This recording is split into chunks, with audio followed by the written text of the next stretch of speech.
Now students, come to the next page. What happens at the next page? What you have to do reading it of yourselves. I'm going to explain just in Urdu. फिर वो लड़का रोने शुरू हो जाता है और वो शेर से कहता है कि मेरी मदद करो, मुझे मत खाओ। फिर शेर उसे कहता है कि तुम बाहर जाकर 3 चीज़ों से मदद मांगो, अगर वो तुम्हारी मदद करने को तैयार हो जाते हैं। सबसे पहले लड़का एक बड़े से दरख्त के पास जाता है। जंगल में एक बहुत बड़ा दरख्त होता है, वो उसके पास जाता है मदद के लिए, लेकिन दरख्त हंसने शुरू हो जाता है। मैं तुम्हारी मदद क्यों करूं? लोग मेरी शाखें तोड़ते हैं और मेरे से फल लेते हैं और मेरी तो कोई मदद नहीं करता, यहाँ से चले जाओ। दरख्त उसकी मदद नहीं करता। फिर थोड़ी देर बाद वो एक बैल को देखता है जो कि खेत में हल चला रहा होता है। लड़का उसके पास जाता है और उसे कहता है कि तुम मेरी मदद करो, लेकिन बैल उसे कहता है कि मैं सारा दिन काम करता हूँ और मुझे खाने को बहुत कम मिलता है, मेरी भी कोई मदद नहीं करता, मैं तुम्हारी मदद नहीं करूँगा, चले जाओ।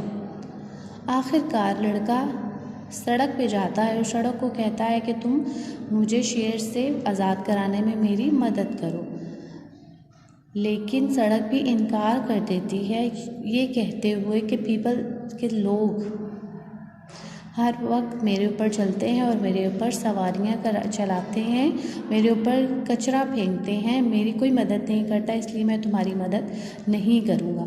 लड़का बहुत उदास हो जाता है, लेकिन वो बहुत ईमानदार होता है। वो शेर के पास वापस जाता है कि रास्ते में वो एक जैकल से मिलता है, उससे एक गीदड़ मिलता है।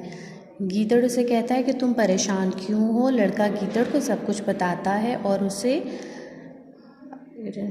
सब कुछ बता के उसको अपना दुख बताता है।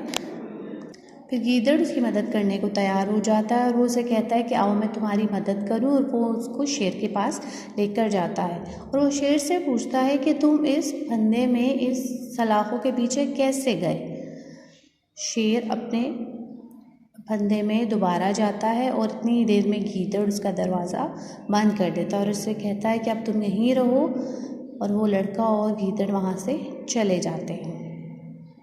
So class, in this lesson we have studied that we should always be honest. हमें हमेशा ईमानदारी से काम करना चाहिए। अगर हम ईमानदारी से काम करेंगे तो अल्लाह भी हमारी मदद करेगा। जब दुनिया में सब चीज़ें हमारी मदद नहीं कर